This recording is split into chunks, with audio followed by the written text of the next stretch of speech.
C'est un plaisir, un grand privilège pour moi de partager cet enseignement, à savoir les obstacles ou les barrières à l'exaucement des prières ou à la guérison. J'ai eu à rencontrer beaucoup de chrétiens qui se plaignent du fait qu'ils ont eu à prier sans être exaucés. Ils ont eu à prier sans être guéris. C'est une plainte que j'ai eu à entendre dans les églises, dans les communautés chrétiennes. Et les chrétiens que j'ai côtoyés tout au long de notre ministère, ils se plaignent du fait qu'ils ont prié pendant des années, le même problème est là. Ils n'ont jamais été exaucés. Le même fardeau subsiste. La même maladie est là. La même situation financière est là. Les problèmes semblent ne pas partir. Et même les problèmes semblent perdurer. Tout va de mal en pis. Or, il se pourrait qu'il y ait des barrières, des obstacles à l'exaucement de leur prière ou à leur guérison. Il se pourrait. Et la plupart du temps, il y a des barrières, il y a des obstacles à la guérison, à l'exaucement des prières.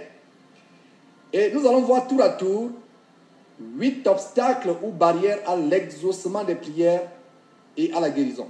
On va voir tour à tour 8 barrières ou 8 obstacles à l'exaucement des prières et à la guérison. Je vais nous énumérer les 8 obstacles tour à tour avant de les approfondir un à un.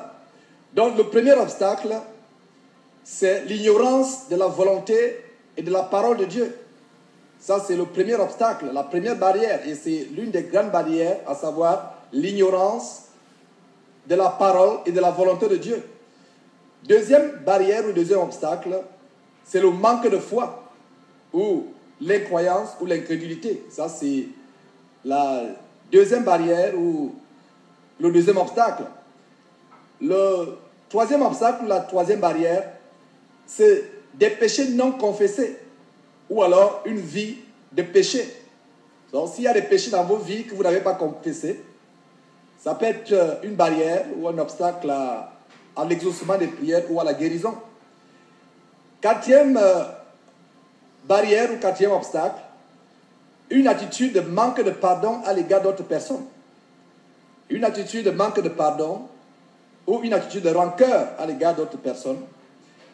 Et le cinquième obstacle, c'est l'implication dans l'occultisme. Si il vous arrive de quelque manière que ce soit dans votre vie, que ce soit votre vie présente ou votre vie passée, d'être impliqué dans l'occultisme et il n'y a pas eu de lien coupé avec cette implication dans l'occultisme, cela peut être des barrières à la guérison ou à la délivrance. Donc, sixième barrière à la guérison ou à l'exaucement des prières, il y a des pactes ou des serments pris dans les sociétés secrètes. Et nous allons entrer en profondeur dans ces choses. Pour ceux qui sont par exemple dans la Rose-Croix, la franc-maçonnerie ne savent pas qu'ils ont pris des pactes mortels, des pactes éternels, qui peuvent être brisés en Jésus-Christ. Mais si ces pactes n'ont pas été brisés de la bonne manière, cela peut être une barrière et un obstacle qui subsiste dans l'exaucement des prières ou dans la guérison. Avant-dernière barrière ou obstacle, c'est-à-dire qu'en septième position, on a la présence des malédictions dans la vie d'une personne. La présence des malédictions dans la vie d'une personne, ça peut être une barrière à la guérison ou une barrière à l'exaucement des prières. Et la huitième et dernière barrière, ou le dernier obstacle, le huitième et dernier obstacle à l'exaucement des prières ou à la guérison, c'est la présence des démons dans la vie ou le corps d'une personne. Voilà donc l'ossature de cet enseignement sur les obstacles ou barrières à l'exaucement des prières ou à la guérison. Et nous allons commencer par la première barrière, à savoir l'ignorance de la volonté de Dieu et de la parole de Dieu. Et pour cela, je vais nous conduire dans cette écriture que nous connaissons tous. C'est une écriture de base, c'est une écriture capitale, Osée 4.6. Osée chapitre 4, C'est un livre écrit par le prophète Osée. Osée chapitre 4, juste après le livre de Daniel. Daniel Osée chapitre 4. Au verset 6, il est dit, « Mon peuple est détruit parce qu'il lui manque la connaissance. » Vous voyez la conséquence, la destruction. La Bible dit ici que mon peuple est détruit parce qu'il lui manque la connaissance.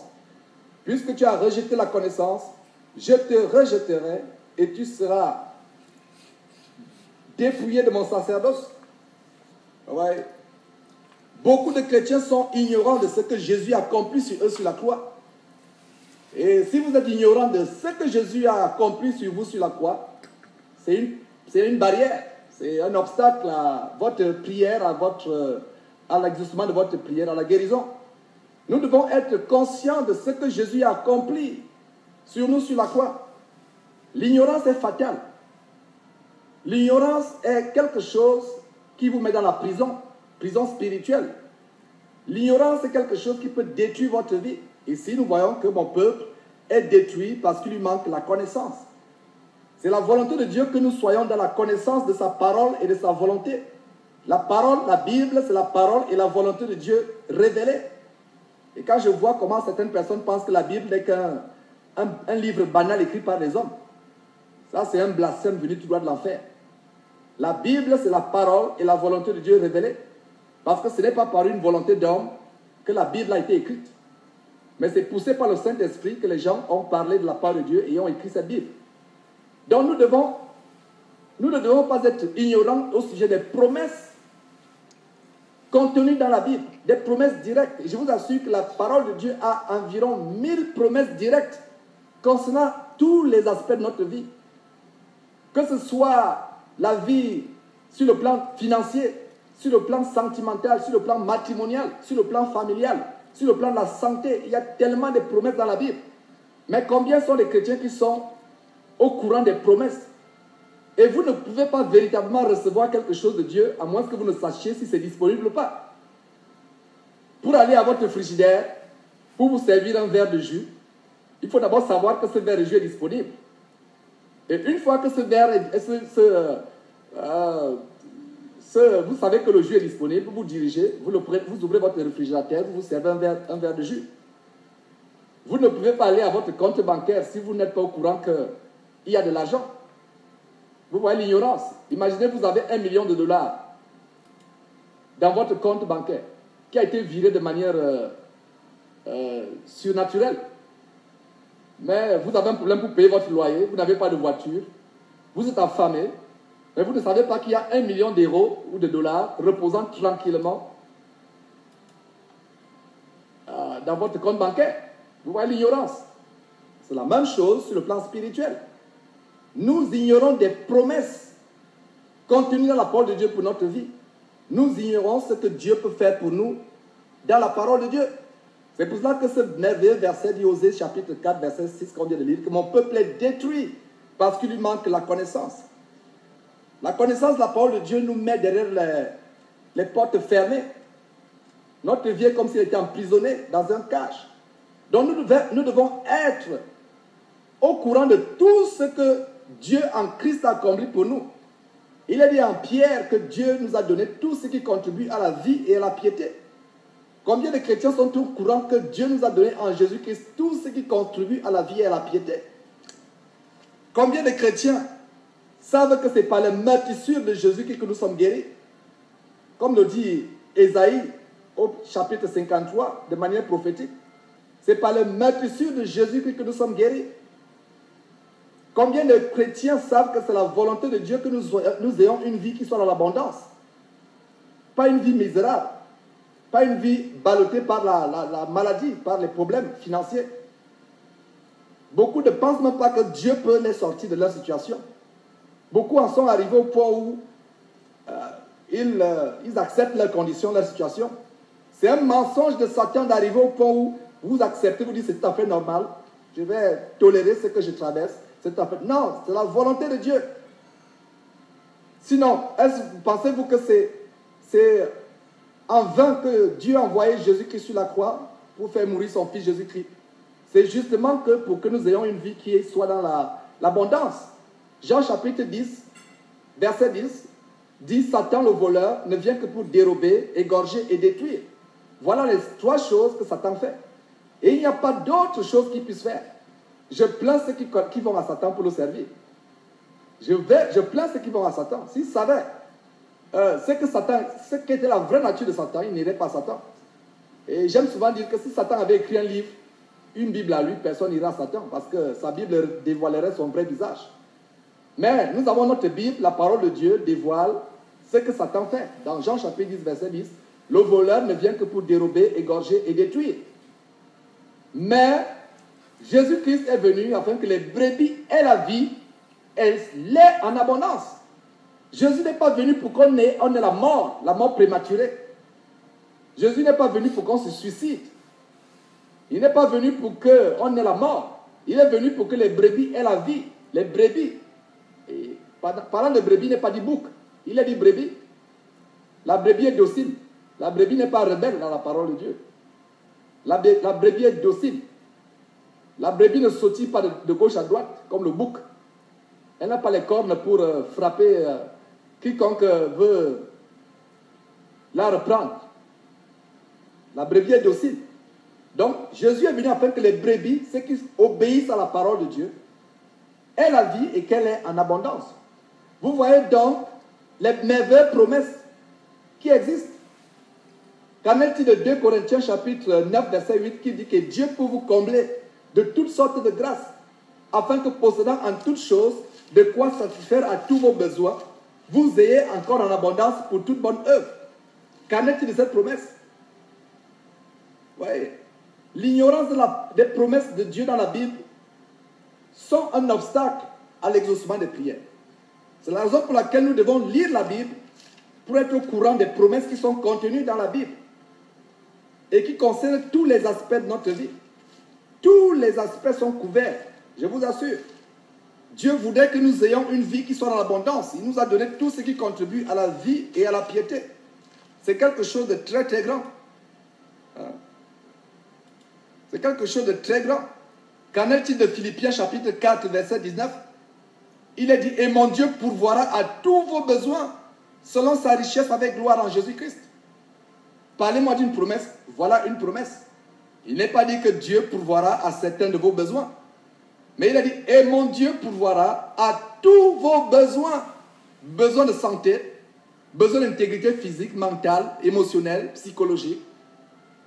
Si vous avez besoin d'une famille, des enfants, besoin de santé, il est dit dans Philippiens chapitre 4, verset 19.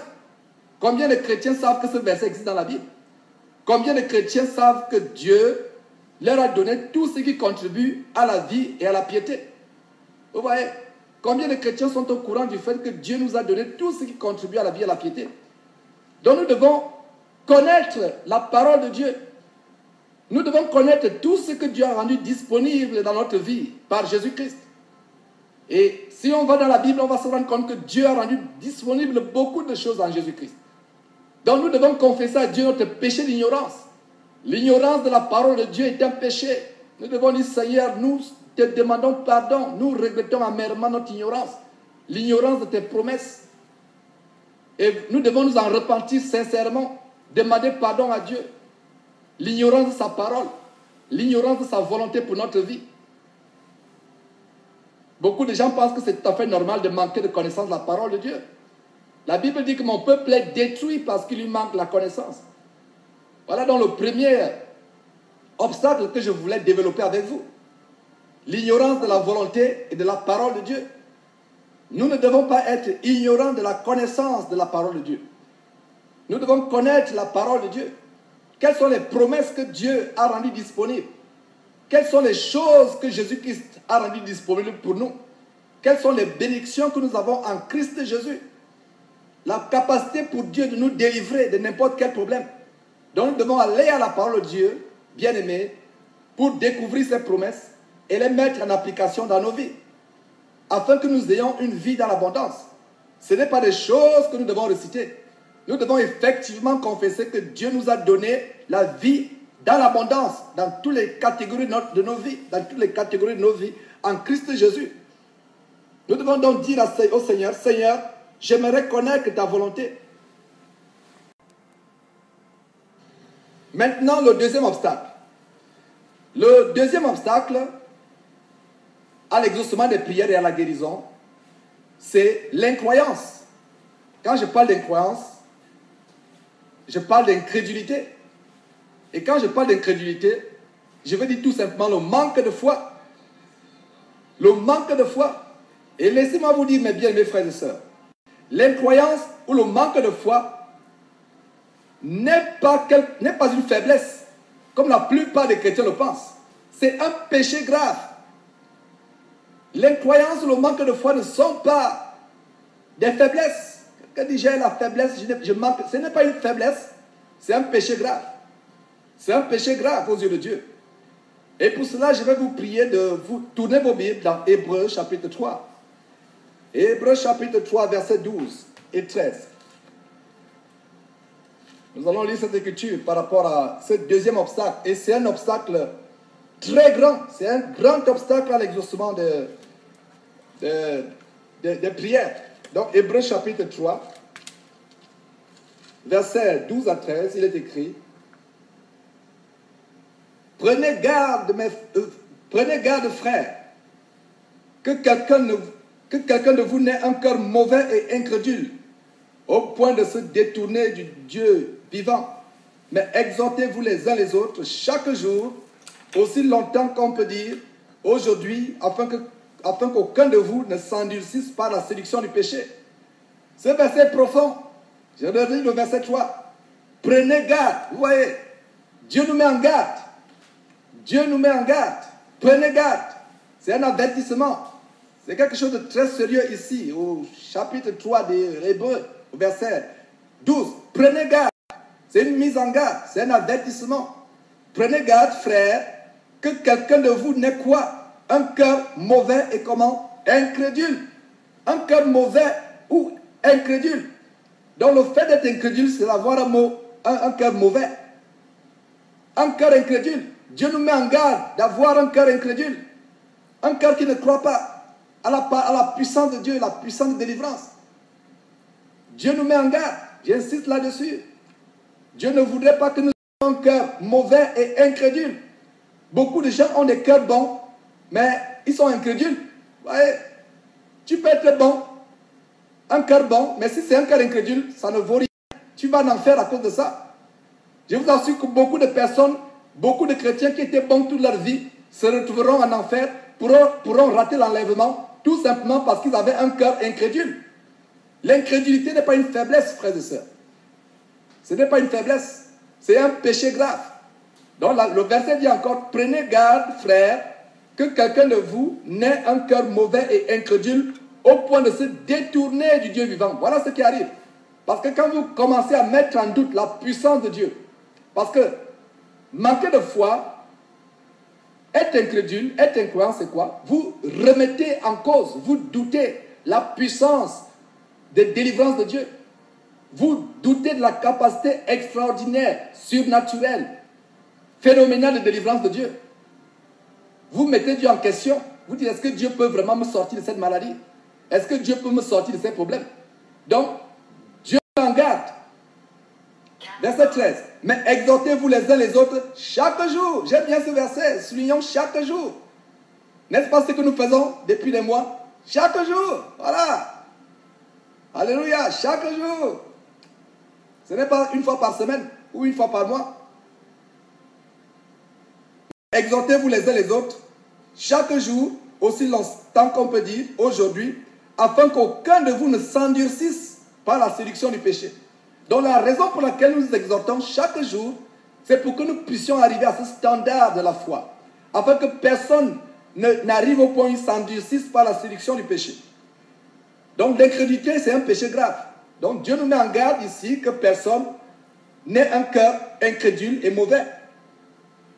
Allons dans Hébreux chapitre 11, toujours dans le livre d'Hébreux. Hébreux chapitre 11, verset 6. Toujours dans le même sillage, nous allons voir comment le manque de foi est quelque chose de grave aux yeux de Dieu.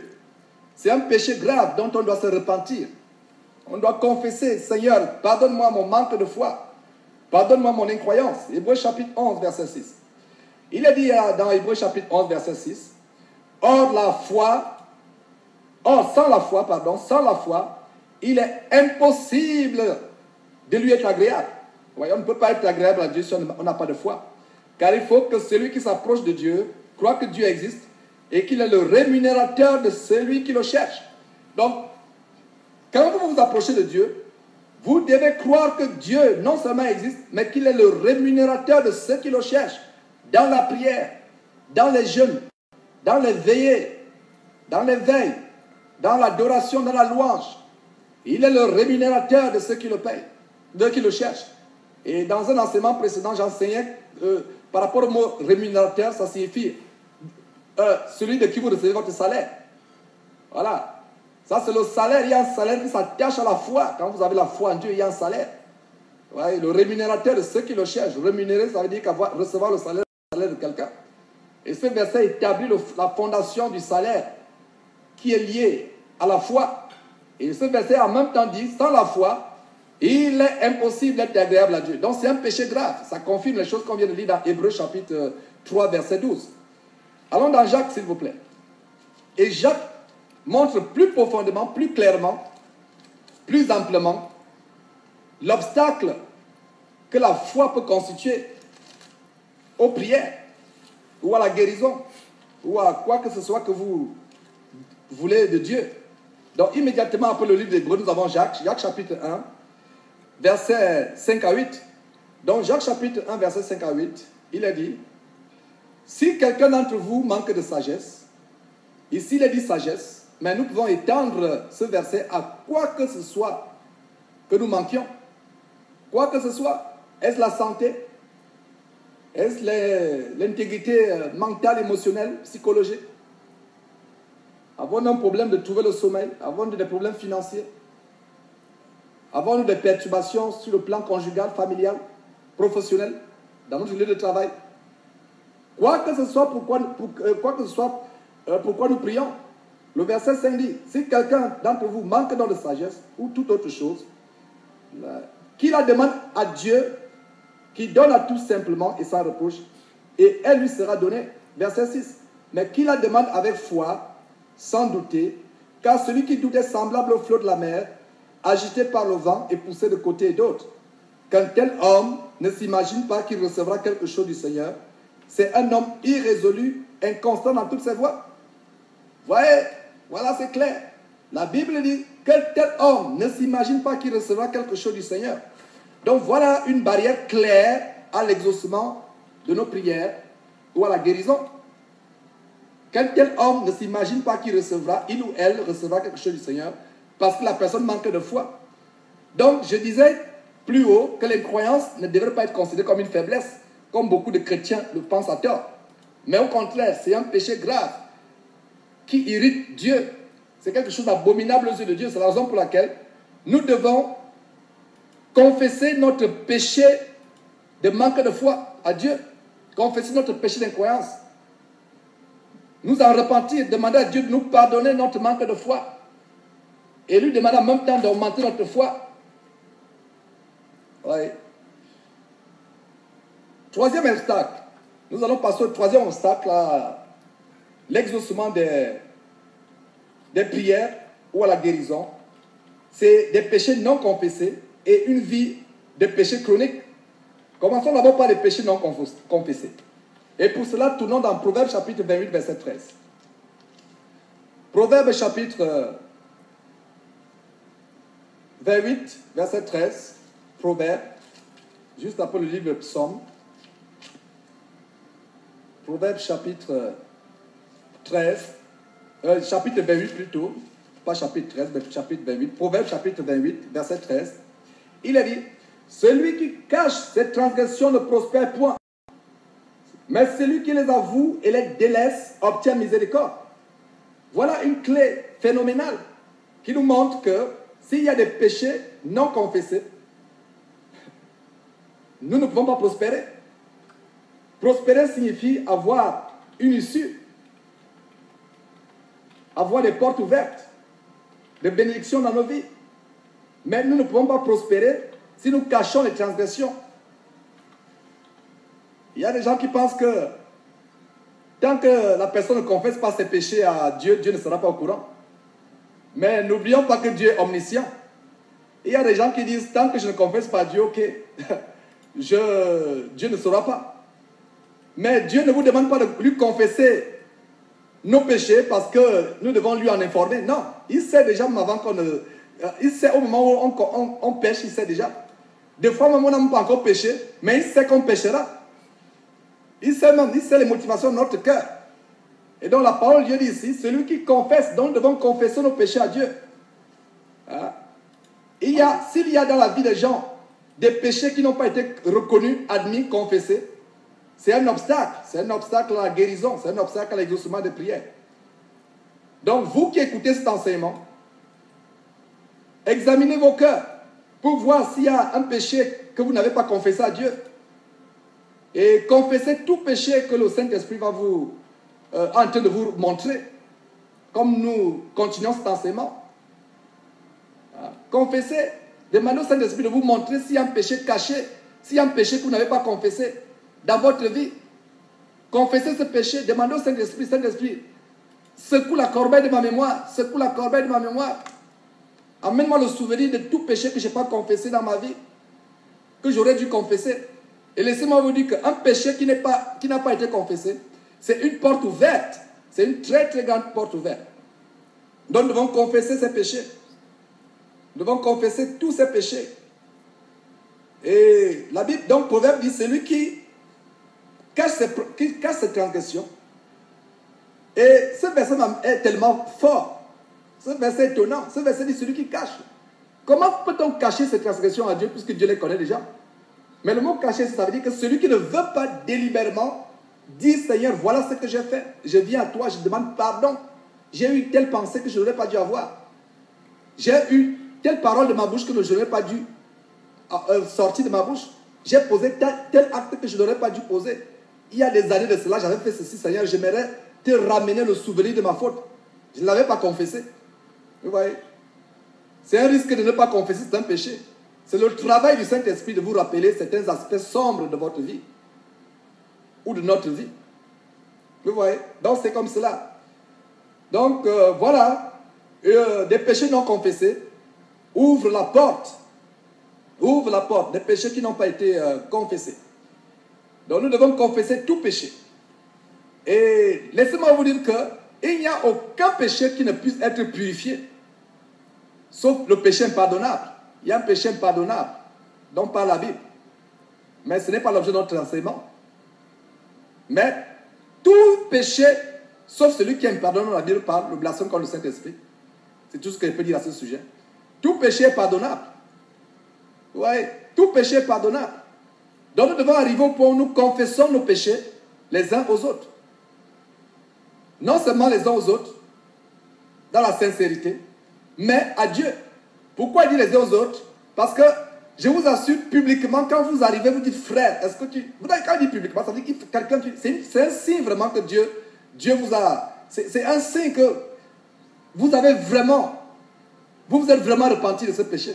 Mais la première personne à qui on confesse le péché, c'est d'abord Dieu. Parce que ne confessez pas le péché à quelqu'un d'autre, à un homme, si vous n'avez pas d'abord confessé à Dieu. Et un homme, ce n'est que c'est rendre public, montrer que c'est un fardeau qui est sorti de votre cœur.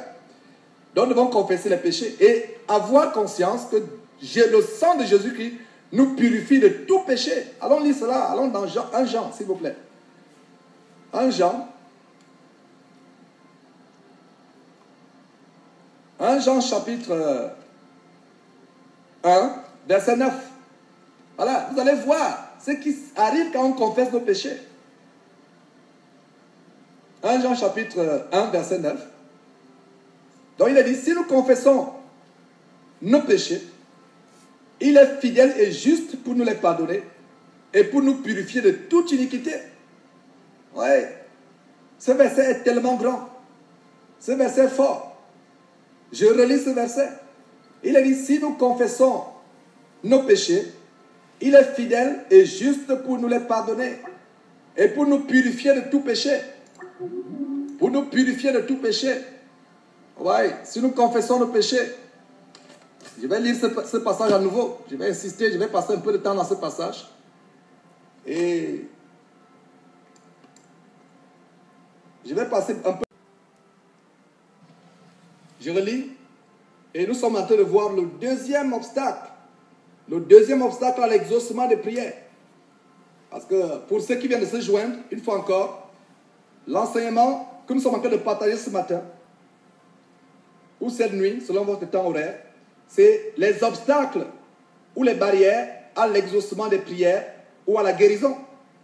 Et on a énuméré les 8 obstacles qu'on va voir dans cet enseignement et nous sommes en train de développer le 3e obstacle, à savoir les péchés non confessés ou une vie de péché chronique. Ouais. Tout péché qui n'a pas été confessé peut être une barrière, un obstacle à la délivrance. Un péché qui n'a pas été confessé peut être une barrière. Donc, on relit Jean. On relit 1 Jean chapitre 1. 1 Jean chapitre 1, verset 9. Je relis ce verset, s'il vous plaît. Si nous confessons nos péchés, Dieu est fidèle et juste pour nous les pardonner et pour nous purifier de toute iniquité. Mais si nous ne confessons pas, nous ne recevons pas la purification. C'est aussi clair que ça. C'est notre responsabilité de confesser nos péchés. Et si nous les confessons, il est fidèle et juste pour nous les pardonner et pour nous purifier. Ne mettons pas la charrue avant les bœufs. Beaucoup de gens veulent être purifiés. Beaucoup de gens veulent recevoir le pardon. Mais ils ne sont pas prêts à confesser. Vous voyez? Il a dit que si nous confessons nos péchés, il est fidèle et juste de nous les pardonner et pour nous purifier de tout péché. Donc c'est cet obstacle qu'on vient de voir. Et il y a aussi un autre obstacle, comme je l'ai annoncé. C'est l'obstacle d'une vie de péché chronique. Je vais vous dire une chose, frères et sœurs. Ne nous y trompons pas. Dieu n'exauce pas les pécheurs. Si vous vivez dans une vie de péché, Dieu ne vous exaucera pas. Dieu ne nous exaucera pas. Et pour cela, allons dans Jean chapitre 9, verset 31. Le 4e évangile. Dieu n'exauce pas les pécheurs. Si nous vivons une vie de péché chronique, ne pensons pas, ne nous y trompons pas. Et j'ai toujours enseigné cette chose. Et il y a une dame qui m'a écrit, une dame que je confrontais par rapport à un péché, une sœur. Elle me répond, mais frère, ce que tu me dis de faire, je sais, je reconnais que je dois faire, mais je ne le fais pas. Mais malgré le fait que je ne le fais pas, Dieu m'a toujours béni. Dieu a toujours exaucé tous mes besoins. J'ai souri, j'ai dit, ma sœur, tout exaucement ne vient pas de Dieu. Satan fera tout et tout pour t'exaucer, afin de te conduire en enfer. Plus tard, il fera tout et tout pour répondre. Et laissez-moi vous dire que Satan interfère toujours dans nos prières. Allez lire le livre de Daniel, vous allez voir comment, le livre de Daniel chapitre 10, vous allez voir comment Satan interfère dans nos prières. Allez aussi lire la tentation de Jésus dans le désert. Par Satan, vous allez comprendre que Satan donne aussi les choses. Il a dit à Jésus, prosterne-toi et adore-moi. Je te donnerai ces choses si tu te prosternes. Je vous assure qu'il y a un leurre, il y a un piège. Satan vous fera vivre dans une vie de péché. Et chaque fois que vous priez, vous avez l'exaucement. Tout exaucement de prière ne vient pas de Dieu. La preuve que vous êtes exaucé, ça vient de Dieu. Ça dépend de comment est votre vie. Dieu ne se contredit pas. La parole de Dieu ne ment pas. Dans Jean chapitre 9, verset 39, il a dit ceci, 31, il a dit ceci. Jean chapitre 9, verset 31, il a dit, nous savons que Dieu n'exauce point les pécheurs. Mais si quelqu'un l'honore et fait sa volonté, c'est celui-là qui l'exauce. Voyez, donc il a dit, Dieu n'exauce pas des pécheurs. Donc si quelqu'un dit que Dieu l'a exaucé, je vous assure qu'il sait de quel Dieu il parle. En tout cas, je pense que c'est Dieu avec petit d. La Bible ne se contredit pas. Dieu ne peut pas dire ici que il n'exauce pas les pécheurs et toi tu vis dans une vie chronique de péché, une vie de rébellion, de désobéissance et tout va à merveille dans ta vie et tu dis que Dieu t'exauce. Ça c'est un piège grave. Je pense que ça c'est un piège. Satan fera tout à son pouvoir, le Dieu de ce monde, le petit Dieu, le faux Dieu qui n'aime pas Dieu, mais qui fait tout pour vouloir passer pour Dieu. Il fera tout et tout pour vous donner des choses. Chaque fois que vous priez, il intercède, il intercède. Tout exaucement ne vient pas de Dieu. C'est une clé phénoménale que je vous montre aujourd'hui. Tout exaucement ne vient pas de Dieu. Pour savoir véritablement que l'exaucement vient de Dieu, il faut que ce soit dans la volonté de Dieu. Il faut que ce soit fondé par l'Écriture. Il faut que votre vie soit d'abord un témoignage. Parce que ce verset le dit clairement. Dieu ne se contredit pas. Si vous vivez dans une vie de péché et vous pensez que tout va bien dans votre vie, ça c'est un grand péché. C'est un péché venu de l'enfer. Parce que la Bible dit ici que Dieu n'exauce pas les pécheurs. Ouais. Dieu n'exauce pas les pécheurs. Allons dans Somme. Somme 66, 18, s'il vous plaît. Somme 66, 18. On va voir ces choses. Et nous sommes en train de développer le troisième obstacle. Le troisième obstacle, la troisième barrière à l'exaucement des prières ou à la guérison. Somme 66, verset 18. Somme 66, verset 18, il a dit ceci. Si j'avais conçu l'iniquité dans mon cœur, le Seigneur ne m'aurait pas exaucé. Voilà.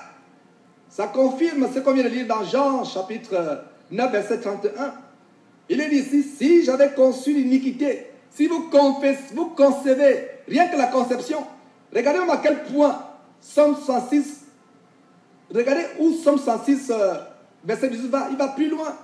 Ici, il ne s'agit même pas de péché, il s'agit seulement de concevoir le péché. C'est plus profond. Ouais. Donc, Somme 66, verset 18 dit, si j'avais conçu l'iniquité ou péché dans mon cœur, le Seigneur ne m'aurait pas exaucé. Voilà une grande barrière à l'exaucement des prières. Le péché, c'est pour ça qu'on doit faire tout notre effort de vivre en communion avec Dieu. Comme Christian venait de dire dans sa prière, qu'on soit vraiment en communion. Parce que quand la communion est rompue, c'est un risque. Et il n'y a pas meilleure façon de rompre la communion avec Dieu que de pécher ou de vivre dans le péché. Et c'est pour cela que nous devons constamment confesser nos péchés à Dieu et ne pas confesser et revenir. Il y a des gens qui disent que non, je vais pécher, je vais demander pardon à Dieu après. Ils le font, ils planifient les gens qui vont pécher, ils vont demander pardon. Ils calculent même déjà. Il y a une sœur à qui je prêchais, je lui disais, sœur, tu as une instance de divorce avec ton mari, il n'est même pas très bon pour toi de divorcer ton mari. Vous n'êtes même pas encore en divorce, etc. Elle dit non, moi je veux aller, je vieillis, etc. Je veux un homme. Je veux un homme qui peut me faire un enfant. Même si je suis en instance de divorce, il n'y a pas de problème. Et je vais le faire, je vais coucher avec le premier venu. Et j'aurai un enfant et je vais demander pardon après. Dieu va me pardonner. Quelle abomination! Et je pense que c'était la plus grande séduction que Satan peut faire à l'égard d'une personne, peut pas mener peut faire à une personne. C'est une grande séduction. Vous voyez ce que dit Somme 66, verset 18. Alors, dans Proverbe chapitre 1, juste après Somme, Proverbe chapitre 1, nous continuons à voir que Dieu, c'est impossible de recevoir l'exaucement des prières si nous vivons dans une vie de péché. Donc, Proverbe chapitre 1, Proverbe chapitre 1 au verset 8 à 33, il est dit ceci. Alors ils m'appelleront et je ne répondrai pas. Ils me chercheront et ils ne me trouveront pas. Parce qu'ils ont haï la science et n'ont pas choisi la crainte de l'Éternel. Parce qu'ils n'ont point aimé mes conseils et ils ont dédaigné mes réprimandes. Verset 31. Ils se nourriront du fruit de leur voix et ils se rassasieront de leurs propres conseils. Car la résistance des stupides les tue et la sécurité des insensés les perd. Mais celui qui m'écoute repose avec assurance. Il vivra tranquille et sans craindre aucun mal. Voilà la promesse qui s'attache à ceux qui sont obéissants à la parole et à la volonté de Dieu. Mais ne pensez pas que nous pouvons avoir l'exaucement des prières si nous sommes rebelles à la parole de Dieu, à la volonté de Dieu, si nous vivons une vie de péché. Oui. Le péché, c'est un grand obstacle à l'exaucement des prières ou à la guérison. Proverbe chapitre 15 plutôt, Proverbe chapitre 15. On continue à examiner ces choses. C'est les versets que nous devons lire, connaître. Proverbe chapitre 15, verset 29.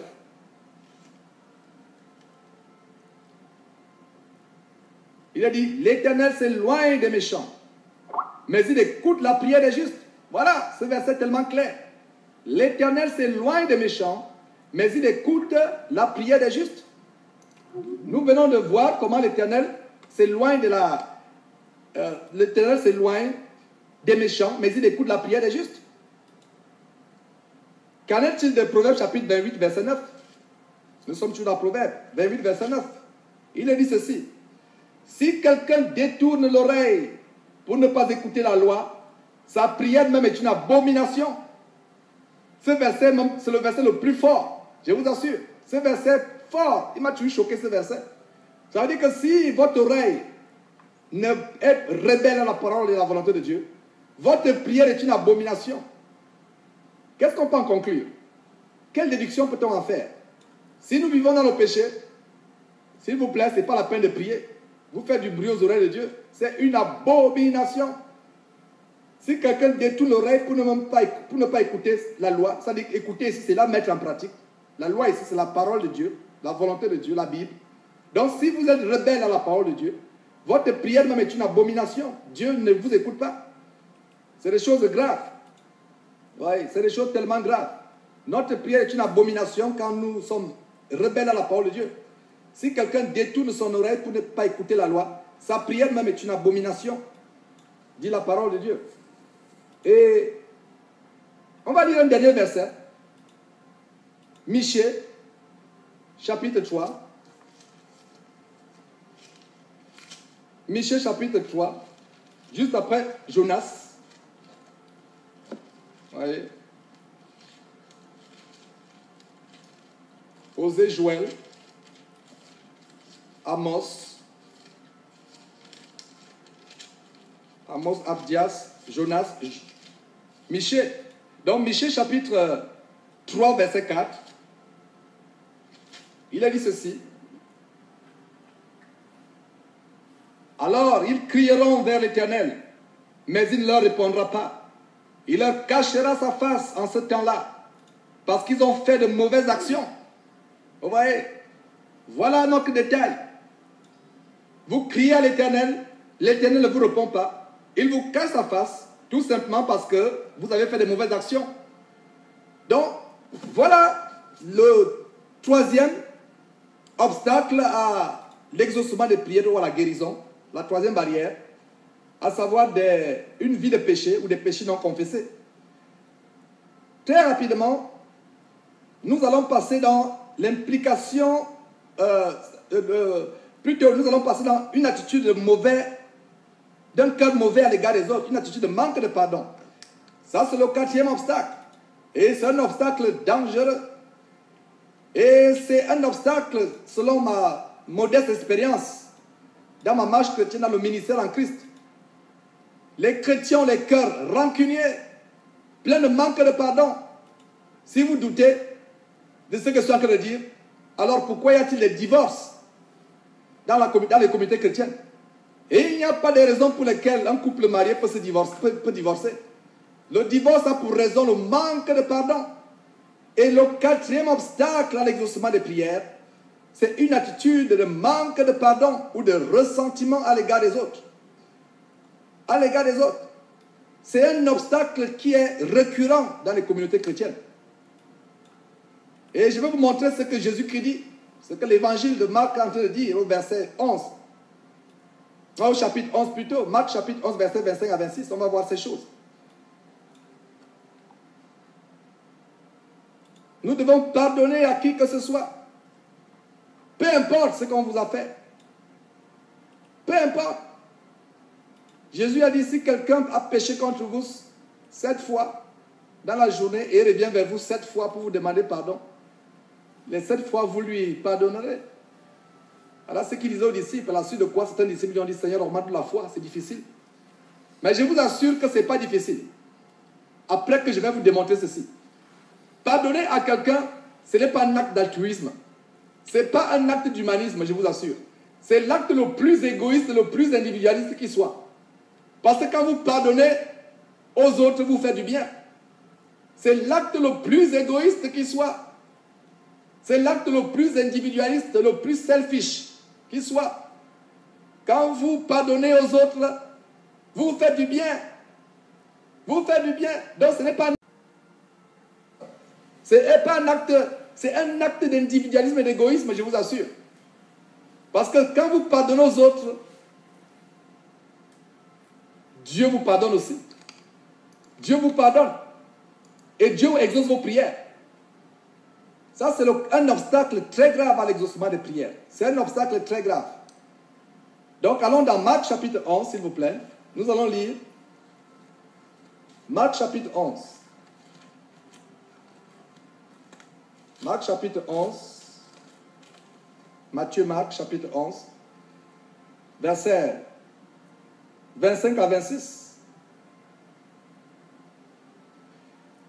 Et lorsque vous êtes debout, faisant votre prière, si vous avez quelque chose contre quelqu'un, pardonnez, afin que votre Père qui est dans les cieux vous pardonne aussi vos offenses. Mais si vous ne pardonnez pas, votre Père qui est dans les cieux, si vous ne pardonnez pas, votre Père qui est dans les cieux ne vous pardonnera pas non plus vos offenses. Et c'est exactement ce que je venais de dire. Donc si vous vous mettez en prière, fermez la bouche et sortez de cet endroit où vous priez s'il y a quelqu'un que vous n'avez pas pardonné ou que vous n'arrivez pas à pardonner. Le chrétien ne devrait pas avoir de rancœur à l'égard de qui que ce soit dans son cœur. Regardez très bien, relisons encore le verset 25. Et lorsque vous êtes debout, faisant votre prière. Donc ça ne sert à rien de prier s'il y a quelqu'un que vous n'arrivez pas à pardonner. Ça ne sert à rien. Ça ne sert à rien. Le verset est clair. Voilà un obstacle à la prière. Voilà un obstacle à l'exaucement. Voilà un obstacle à la guérison. Lorsque vous êtes debout faisant votre prière, si vous avez quelque chose, avoir quelque chose, de la rancœur, du ressentiment, du grief à l'égard de qui que ce soit, s'il y a du grief à l'égard de qui que ce soit, la Bible dit de pardonner. Voilà un obstacle très grave à l'exaucement des prières. C'est un obstacle, le manque de pardon, le ressentiment. Nous devons pardonner. Et lorsque vous êtes debout, donc ce n'est pas la peine de prier si vous ne pardonnez pas à quelqu'un. Je relis ce verset. Marc chapitre 11, verset 25. Et lorsque vous êtes debout, faisant votre prière, si vous avez quelque chose contre quelqu'un, pardonnez afin que votre Père qui est dans les cieux vous pardonne aussi vos offenses. Mais si vous ne pardonnez pas, votre Père qui est dans les cieux ne vous pardonnera pas non plus vos offenses. Donc, pardonner aux gens, ce n'est pas par amour pour eux. S'il vous plaît, c'est d'abord pour vous-même. C'est un acte d'individualisme, d'égoïsme, c'est pour votre vie. Parce que si vous ne pardonnez pas, Dieu n'écoutera pas votre prière. Alors vous vous étonnez que vous priez pendant des années, il n'y a pas d'exaucement. Vous priez pendant des années, vous n'avez pas de guérison. Voilà la raison, voilà une cause. Voilà une cause. Manque de pardon à l'égard des autres. Ressentiment. Rancœur. Voilà. Nous devons pardonner. Et comme pour ceux qui sont donc s'il y a quelqu'un parmi nous qui suit cet enseignement et qui sait qu'il a quelque chose dans son cœur contre quelqu'un, c'est l'occasion de prendre la décision de pardonner. Et si vous n'arrivez pas à pardonner, demandez à Dieu de vous donner la force de pardonner, d'augmenter votre foi pour pardonner. Voyez? Et que Dieu aussi, par le Saint-Esprit, nous montre s'il y a une racine d'amertume dans notre cœur qui, produisant des rejetons dans notre cœur, nous empêche de pardonner. S'il y a une racine d'amertume produisant des rejetons qui nous empêche de pardonner, que le Saint-Esprit nous montre cela. Et qu'on pardonne à qui que ce soit. Je vous assure. Ça, c'est le quatrième obstacle qu'on vient de voir. Le quatrième obstacle ou la quatrième barrière à l'exaucement des prières ou à la guérison. C'est-à-dire l'attitude de manque de pardon, de ressentiment à l'égard d'autrui. À l'égard d'autrui. Maintenant, cinquième obstacle. Le cinquième obstacle, c'est l'implication dans l'occultisme. Ça, c'est un obstacle très important. L'implication dans l'occultisme, c'est un obstacle très grand à l'exaucement des prières. C'est un obstacle très grand à l'exaucement des prières. L'implication dans l'occultisme.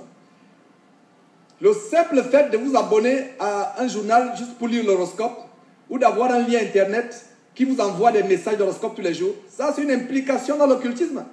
Et quand je pense que la plupart des chrétiens, j'exagérais quand je dis la plupart, il y a beaucoup de chrétiens qui ne sont pas fermés, croient encore à l'horoscope.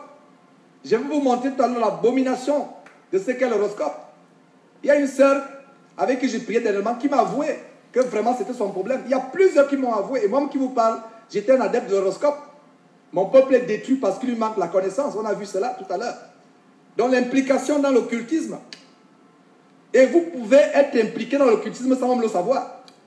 Et ce sont des choses qui sont des obstacles à la guérison ou à l'exaucement des prières. Et par occultisme, je parle par exemple être abonné à l'horoscope, fréquenter les marabouts, ceux qui font la divination, le fétichisme. Si quelqu'un vous a lu la paume de main jour, c'est grave. Peut-être c'est là le blocage dans votre prière. Les feuilles de tarot, l'astrologie, les planches Ouija, la voyance, le tarot, ouais, l'analyse des manuscrits, la télépathie, le vaudou, la cabale, les pendules, l'observation des étoiles, la clairvoyance, la clairaudience, la liste des langues. Voilà, le chiffre gagne la journée, la loterie. Même la loterie, c'est l'occultisme. C'est l'occultisme, c'est la chance. Il n'y a pas de chance avec Dieu. Donc pour ceux qui jouent au loto en tant que chrétiens qui m'écoutaient, c'est l'implication dans l'occultisme. Et vous pouvez être impliqué dans l'occultisme de manière directe ou indirecte, de manière explicite ou explicite, de manière explicite ou implicite, de manière involontaire ou volontaire, de manière tacite ou même directe. Satan attend que une petite connexion de un temps soit peu avec l'occultisme. Alors acheter avec gratuit une carte de loto, c'est l'occultisme. Vous êtes en train de vous fier sur la chance, sans le savoir, c'est l'occultisme. Et plus tard, il y a un blocage dans la vie. C'est tellement dangereux. C'est important ces choses que nous sommes en train d'enseigner. Nous ne devons pas nous impliquer dans l'occultisme de quelque manière que ce soit. Est-ce que vous savez même que des sacrifices familiaux, pour nous qui sommes africains, où l'implication dans l'animisme est encore beaucoup plus développée, poussée. Même les sacrifices que les parents peuvent faire à votre égard, sans que vous le sachiez. C'est pour cela qu'on doit demander à Dieu, Seigneur, s'il y a un sacrifice qui a été fait à mon insu, de quelque manière que ce soit, depuis ma conception à ce jour, je l'anéantis, je le désassemble au nom de Jésus-Christ. Je le révoque. Tout sacrifice humain ou d'animaux qui a été fait dans ma vie.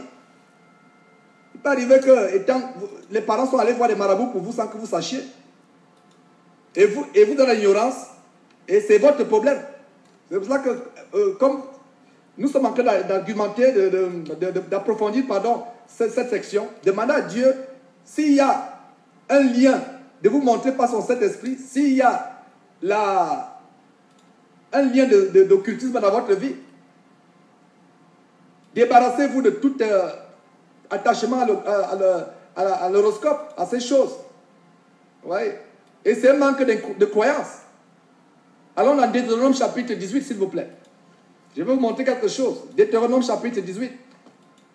Vous voyez à quel point, et vous allez voir à Deutéronome chapitre 18, à quel point Dieu abhorrait, c'est du français ancien, qui signifie détester au plus haut point.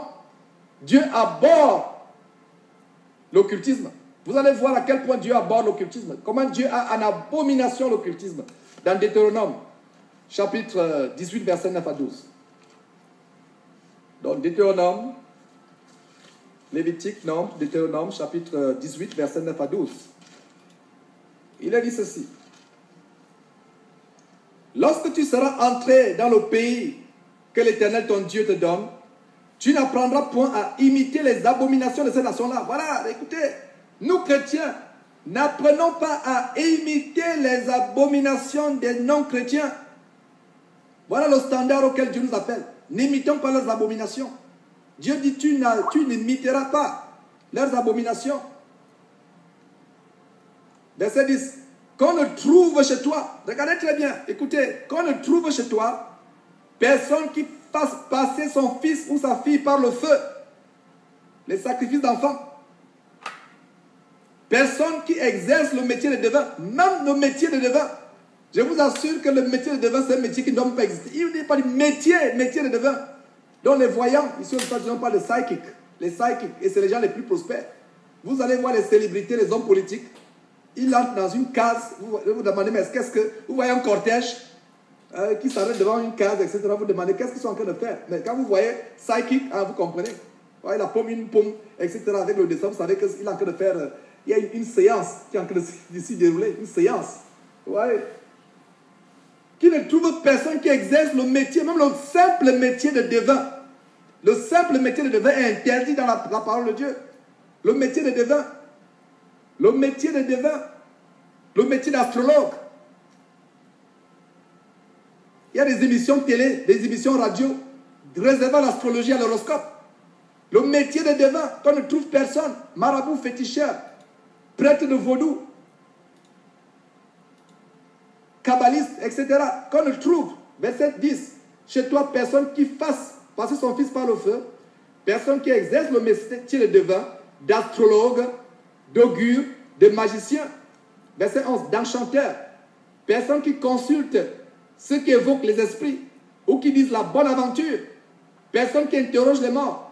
Verset 12, car quiconque fait ces choses est en abomination à l'Éternel. Et c'est à cause de ces abominations que l'Éternel, ton Dieu, va chasser ces nations devant toi. Voyez à quel point l'Éternel abhorre ces choses. Voyez à quel point ces choses sont en abomination à l'Éternel. Et vous vous posez des questions, pourquoi depuis je prie, je n'ai pas d'exaucement dans ma prière?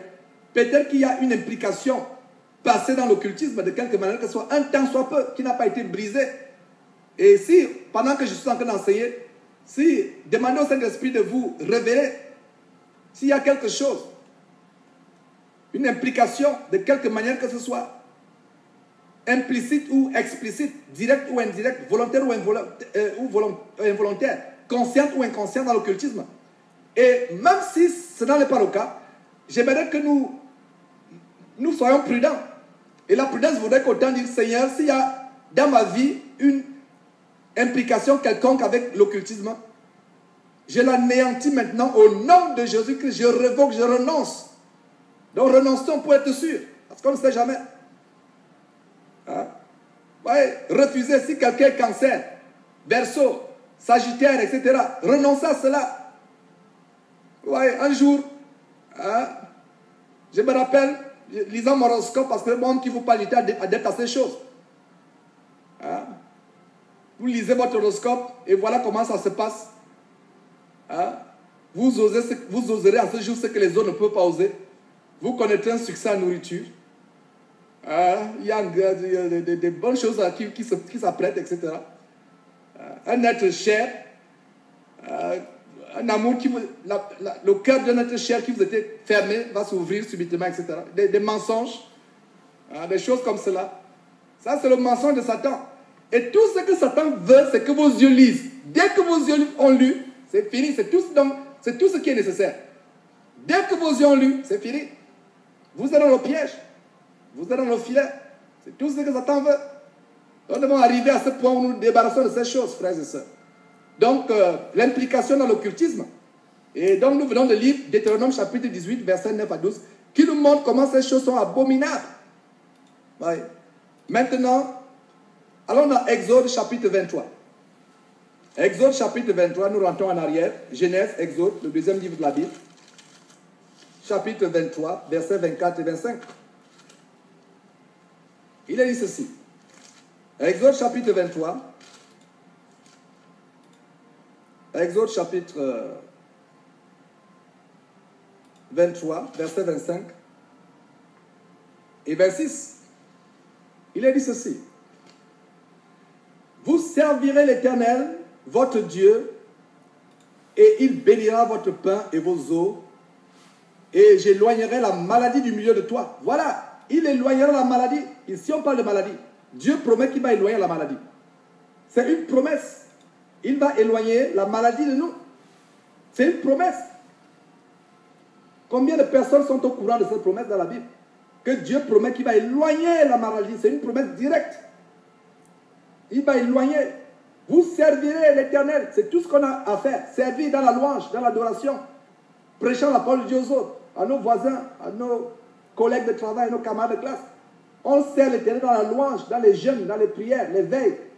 Voilà. Et qu'est-ce que Dieu nous garantit? Il bénira votre pain. Vous ne pouvez pas manger votre pain quand vous servez l'Éternel. Ça, c'est impossible. Vous ne pouvez pas. Et le verset continue en disant, et même vos os.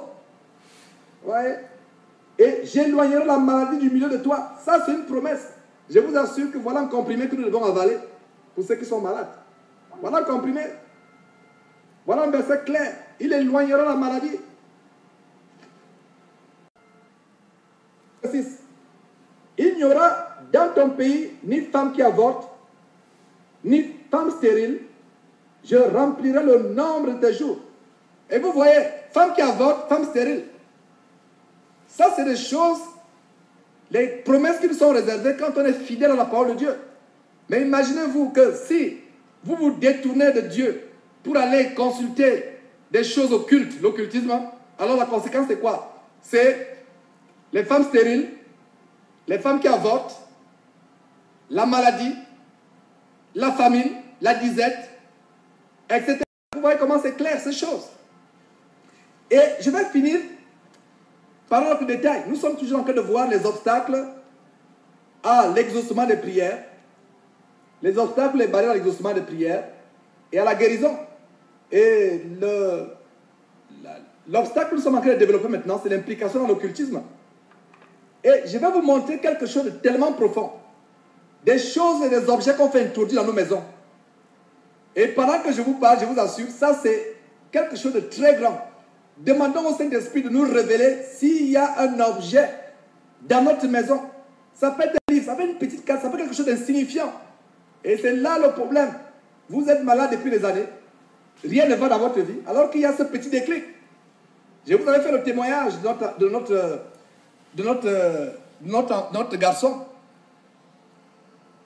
Pendant près d'un an, il passait les nuits à hurler. Il voyait un serpent qui venait l'effrayer. On se lève la nuit, on parle en langue, on prend autorité, on chasse. Tout esprit qui roule autour de notre enfant, quelques instants, ça se calme. 30 minutes, 1 heure après, les mêmes cris.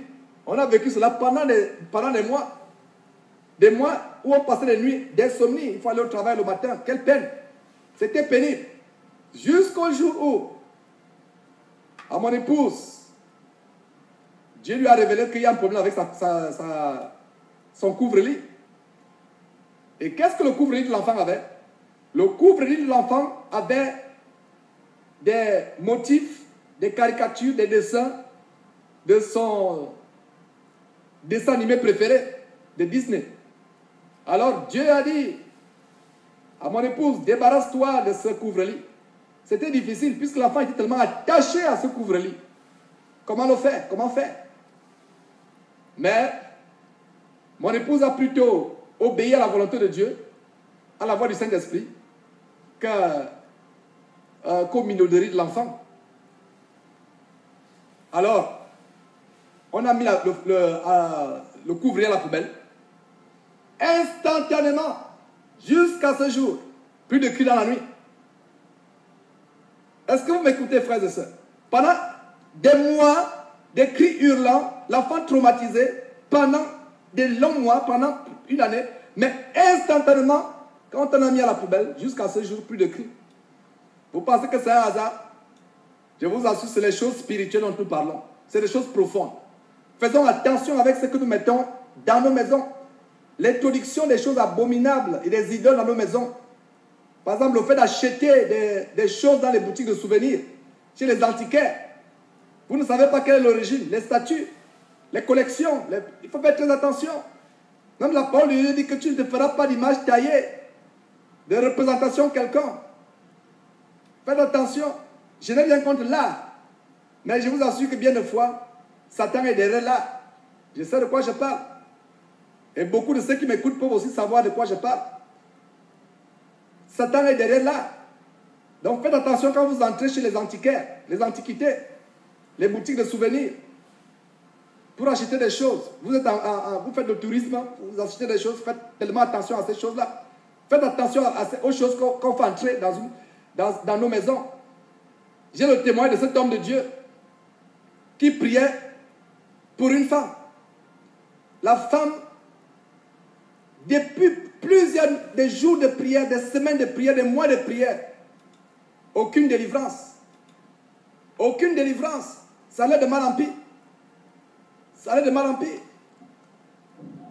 Aucune délivrance. Et c'est ainsi que Dieu a révélé à l'homme de Dieu qui suivait cette femme, qui assistait cette femme, qui aidait cette femme dans les prières, dans la délivrance. Dieu lui a révélé qu'il y a un objet dans la maison de cette femme dont elle doit se débarrasser. Et l'homme de Dieu ne savait même pas de quoi il s'agissait. Il s'est rendu dans la maison de la femme. Et il a dit, et une fois chez la femme, Dieu lui a montré de quoi il s'agissait. La femme avait de belles assiettes exposées dans son living, dans la salle de séjour, de très belles assiettes qu'elle avait achetées en Chine. Et elle a dit à la dame, je pense que Dieu vient de me montrer le problème que tu as. Ta délivrance est liée à ces assiettes. La femme était choquée et même injuriée. Elle dit, mais comment ma délivrance est liée à mes assiettes que j'ai achetées en Chine? Je ne comprends pas ce que vous êtes en train de dire. Et la délivrance est liée à ces assiettes que tu as achetées en Chine. Il faut t'en débarrasser. Et c'est une fortune, je vous assure. Je ne sais pas si vous voyez des antiquités, ça a été fait des siècles avant et à la main. C'est tellement rare, c'est tellement cher, c'est tellement prisé pour les connaisseurs. Mais Dieu voulait qu'elle s'en débarrasse parce que c'était ça son problème. Alors, elle s'est entêtée, elle a résisté. Alors, voilà que l'homme de Dieu est allé voir quelqu'un qui lisait le chinois, qui pouvait lire le chinois. La personne, donc, on a amené quelqu'un qui lisait le chinois, elle dit, viens, essaie de nous montrer, lire ce qui est sur ces assiettes.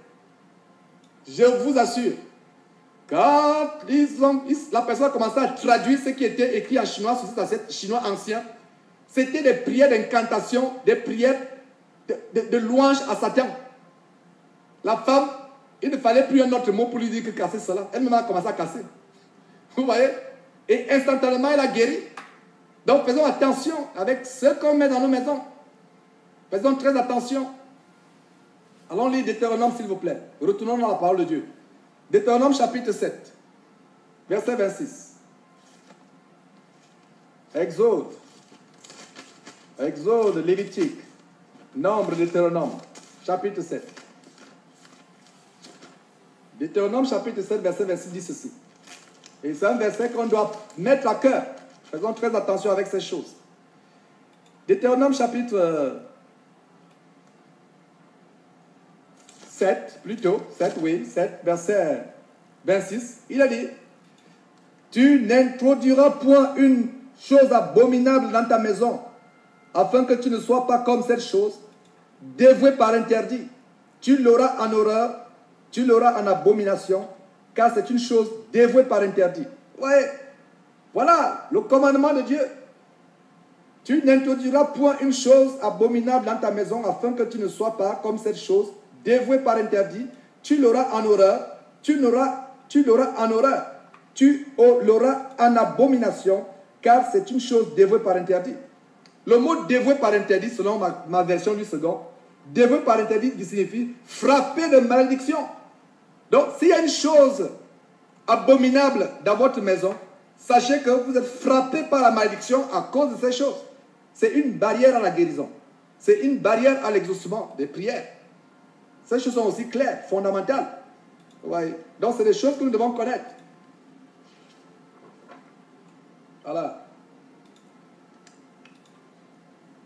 Sixième obstacle, bien-aimé. Sixième obstacle. Nous allons voir le sixième obstacle à l'exaucement des prières. Le sixième obstacle à l'exaucement des prières et de la guérison, c'est les pactes avec les sociétés secrètes et sataniques. Les pactes avec les sociétés secrètes ou les organisations sataniques. Et quand je pense des sociétés secrètes, je pense généralement des sociétés secrètes dans le monde occidental, à savoir la franc-maçonnerie et la Rose-Croix. Ça, c'est quelque chose d'abominable. Les pactes qui ont été faits. Et moi-même qui vous parle, il m'est arrivé d'être séduit par la franc-maçonnerie.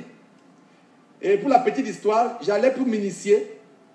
La nuit de l'initiation, parce qu'on devait faire une semaine internée, la même nuit où j'allais être initié, le Saint-Esprit m'a fait sortir de là.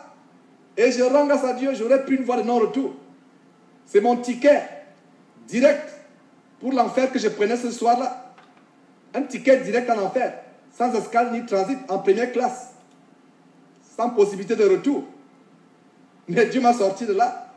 Donc la franc-maçonnerie, la Rose-Croix, la scientologie et toutes ces organisations secrètes qui adorent les faux dieux Le fait qu'on a eu une implication de quelque manière que ce soit, je dis bien une implication de quelque manière que ce soit, même par la simple lecture, même par une simple vidéo.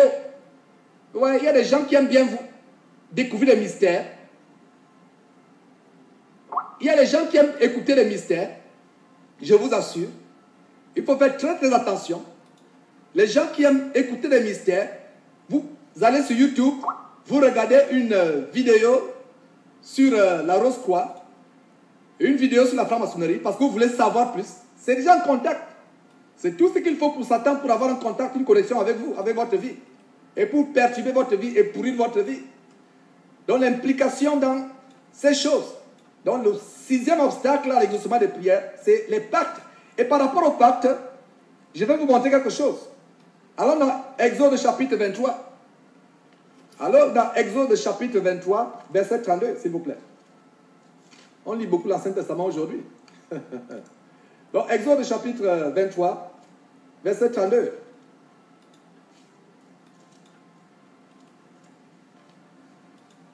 Exode chapitre 23, verset 32 dit ceci. Tu ne feras point d'alliance avec eux, ni avec leur Dieu. Oui, le verset parle d'alliance. Tu ne feras point d'alliance. Pour ceux qui m'écoutent et qui ont été tentés comme moi une fois d'entrer dans les sociétés secrètes, laissez-moi vous dire que la plupart des sociétés secrètes ont des dieux. Dans le cas de la franc-maçonnerie, par exemple, il y a Osiris, il y a Jabal-On, J-A-H-B-A-L-O-N, Jabal-On, il y a Dagon, il y a Baphomet, il y a Tabou-Kaya, il y a Hiram Abif. Voilà les divinités dans la franc-maçonnerie ou dans la Rose-Croix. C'est des dieux. Or, que nous dit Exode chapitre 23, verset 32, il dit, tu ne feras point d'alliance avec eux, ni avec leurs dieux. Donc, quand vous entrez dans ces sociétés secrètes, sachez que c'est une alliance qui doit se faire.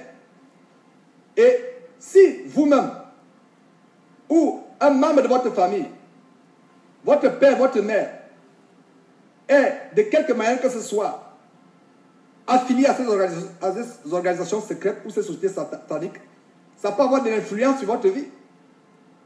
Ça peut avoir des influences. Un homme qui est dans la franc-maçonnerie, la foi, peut influencer la vie de ses enfants plus tard. Parce que la Bible dit qu'il étend la malédiction sur les enfants de les enfants jusqu'à la 4e génération de ceux qui le désobéissent. Donc les enfants ne sont pas à l'abri. Donc s'il arrive que quelqu'un parmi nous, ou quelqu'un qui écoute cet enseignement, a un parent qui a été impliqué dans la franc-maçonnerie, dans la Rose-Croix, il y a des liens héréditaires, des liens ancestraux, familiaux qu'il faut briser. Et ça peut être un obstacle à l'exaucement de votre prière ou à la guérison. C'est des choses tellement importantes qu'on doit connaître. C'est des choses importantes. Il faut briser ces choses. Donc nous sommes en train de faire le tour d'horizon des choses possibles qui peuvent être un obstacle à la guérison et à la délivrance. Et le Saint-Esprit nous montrera d'autres choses. Et cet enseignement que je vous partage n'est pas exhaustif. Il y a beaucoup d'autres choses que le Saint-Esprit peut vous montrer. Cet enseignement n'est pas complet. Il est loin d'être complet. Je vous assure, le domaine spirituel, c'est plus grand que l'univers. C'est plus grand que l'univers. Il y a tellement de choses. Mais je vous montre les bases dans cet enseignement. C'est les bases que je vous montre ce soir ou ce matin selon votre temps. C'est les bases. Vous voyez? Dans les serments qui ont été faits. Lisons dans Jacques chapitre 4, versets 5 à 12.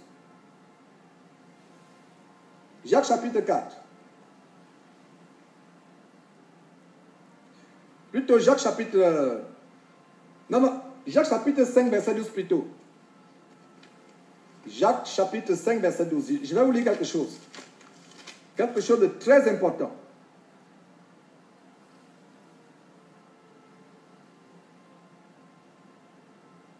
Il a dit quoi? En Jacques chapitre 5, verset 12, suivez attentivement ce verset tellement fondamental. Il a dit, avant toute chose, mes frères, ne jurez ni par le ciel, ni par la terre, ni par aucun serment. Vous voyez, le mot ici c'est le serment. Ne jurez ni par le ciel, ni par la terre, ni par aucun serment. Mais que votre oui soit oui, que votre non soit non, afin que vous ne tombiez pas sur le jugement. Vous voyez, hein? Ne jurez par aucun serment. Donc s'il y a un serment par lequel vous êtes lié, ce serment vous fait tomber sous le jugement. Et laissez-moi vous dire qu'il y a plusieurs serments.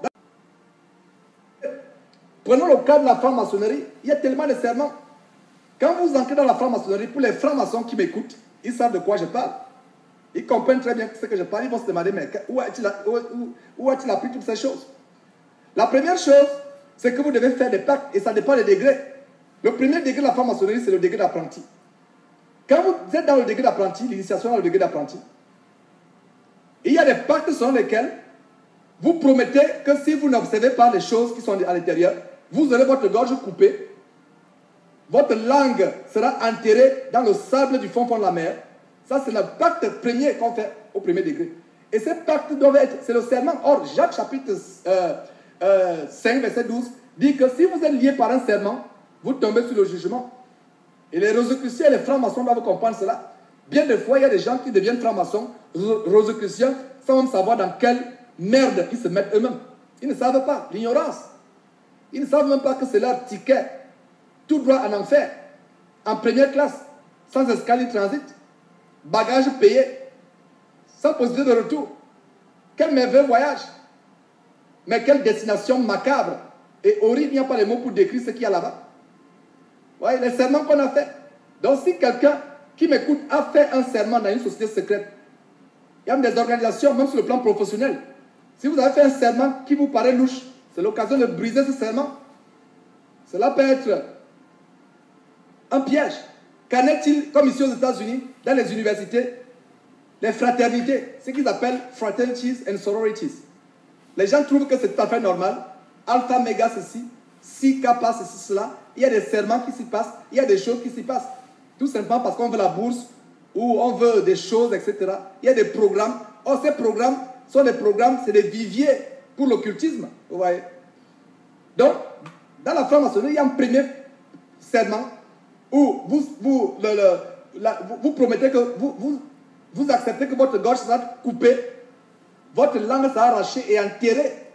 Et dans le second degré qu'on appelle Fellowcraft, je ne sais pas comment dire ça en français, Fellowcraft, le second degré dit votre cœur, vous promettez, vous prenez le serment, le pacte que votre cœur sera arraché et placé sur le plus haut niveau du temple. Ça, c'est le pacte pour passer le second degré. Et maintenant, pour être maître maçon, le deuxième degré, c'est que vos intestins, l'estomac, vos boyaux seront brûlés jusqu'à devenir des cendres. Si vous désobéissez, vous voyez. Vous voyez. D'autres degrés vous disent que vous serez scalpé. On va vous couper la tête en deux. Votre cerveau sera exposé aux rayons du soleil de midi. Quand vous arrivez au 5e degré, vous voyez, il y a tellement de choses, des pactes qui sont pris. Des pactes qui sont pris. Hein? Il y a beaucoup de choses qui sont vraiment les dangers.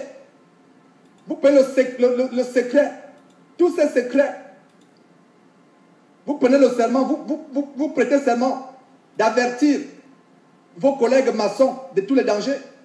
Vous faites des serments de garder secret tout ce qui a trait à ces choses-là.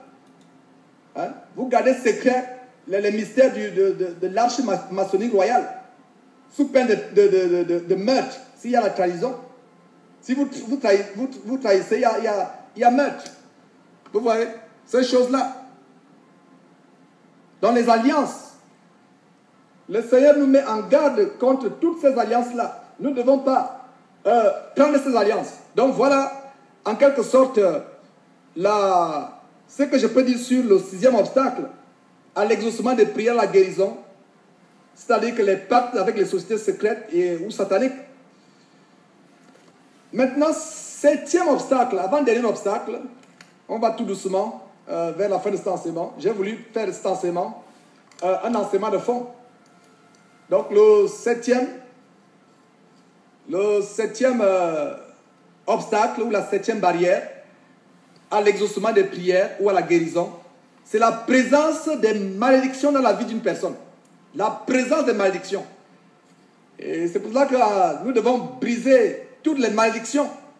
Et je vais vous montrer les indicateurs communs qui montrent la présence d'une malédiction dans la vie de quelqu'un ou dans sa famille. Je vais développer cela. Il y a des indicateurs, il y a des signaux. Il y a des signaux, il y a des clignotants. Et beaucoup vont se reconnaître dans ce que je vais dire. Il y a des clignotants qui montrent la présence de malédiction dans la vie de quelqu'un. Mais avant d'aller vous les montrer, je vais vous montrer la bonne nouvelle. La bonne nouvelle par rapport aux malédictions. La bonne nouvelle par rapport aux malédictions. Allons dans Galates chapitre 3, verset 13. C'est la bonne nouvelle par rapport aux malédictions. Galates chapitre 3, verset 13. Galates, 1 Corinthiens, 2 Corinthiens. Galates, chapitre 3, verset 13. Il a dit ceci. Il a dit ceci, Galates chapitre 3, verset 13. Christ nous a rachetés de la malédiction de la loi, étant devenu malédiction pour nous, car il est écrit, maudit est quiconque est pendu au bois. Christ nous a rachetés de la malédiction. C'est la bonne nouvelle.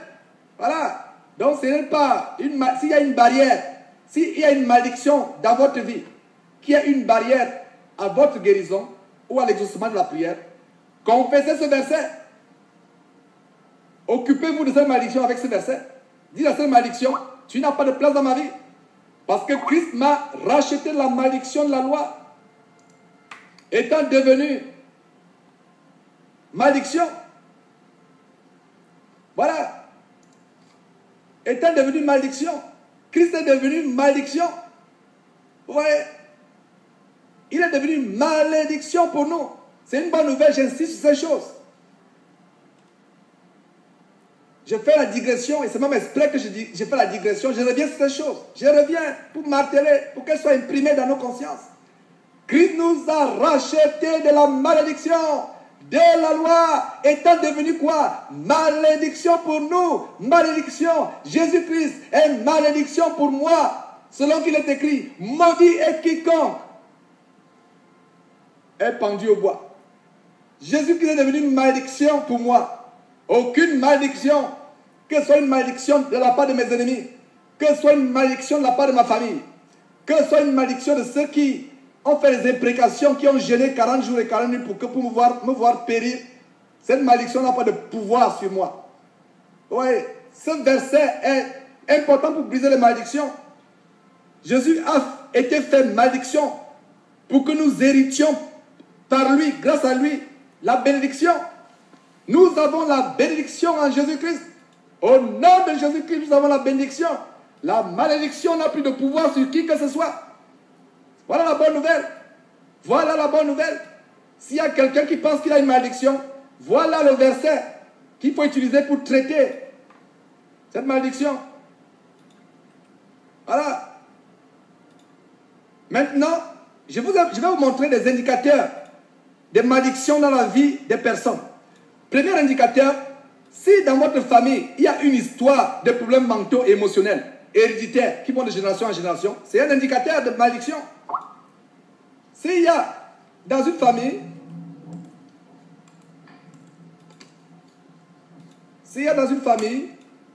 une histoire de problèmes mentaux, voilà. S'il y a une histoire de problèmes mentaux dans la famille, de problèmes émotionnels, voilà un signal, voilà un indicateur d'une malédiction présente dans la famille. Vos oncles ont des problèmes émotionnels, votre mère a eu des problèmes psychiatriques, vous-même vous avez des problèmes psychiatriques ou émotionnels, etc. De génération en génération. Voilà un indicateur. Voilà un indicateur, mes frères et sœurs. Deuxième indicateur, des maladies chroniques et répétitives, surtout si elles sont héréditaires. Voilà notre indicateur. Qu'il y a une malédiction quelque part qu'il faut couper. Je suis en train d'énumérer des indicateurs de malédiction. Des maladies chroniques héréditaires. Surtout si on est héréditaire. Voilà un autre indicateur. Vous êtes malade. C'est une maladie que vos parents ont eu. Vous les avez aussi. Ça, c'est notre indicateur d'une malédiction. Ce n'est pas par hasard que ces choses arrivent. Troisième indicateur, et ça s'adresse aux femmes, c'est les avortements et fausses couches répétitives, problèmes de stérilité, problèmes génitaux tels que les fibromes, kystes, règles douloureuses. Ça, c'est des malédictions. Attention, c'est des signaux. Vous avez du mal à garder une grossesse. La grossesse part. Chaque fois que vous êtes enceinte, la grossesse part. Ou alors vous êtes stérile. Ou alors vous avez une histoire de stérilité dans la famille. La mère a été stérile. Votre mère avait des problèmes pour avoir les enfants. Votre arrière-grand-mère avait des problèmes pour avoir les enfants. Vous-même, vous avez des problèmes pour avoir les enfants. Des problèmes constants. Ça, c'est un indicateur de la malédiction de la famille. Avortement, fausse couche. Problèmes répétitifs. Des problèmes génitaux répétitifs, fibromes, kystes, règles douloureuses. Voilà un indicatif de la malédiction, un indicateur. Un autre indicateur de malédiction dans la vie, c'est l'histoire dans une famille des problèmes de divorce, célibat, problèmes conjugaux, bagarre dans le couple. Hein? La maman a eu des problèmes dans son couple, vous aussi vous avez le problème dans le couple. La grand-mère avait des problèmes dans son couple, la maman était célibataire, vous aussi vous êtes célibataire. Il y a des familles même où aucune femme n'est mariée. C'est un problème. Ça, c'est des indicateurs, frères et sœurs. Vous connaissez la vérité vous affranchit. C'est la volonté de Dieu que nous connaissons ces choses. Dans une famille, il y a des problèmes. Toute une famille, personne n'arrive à trouver le travail.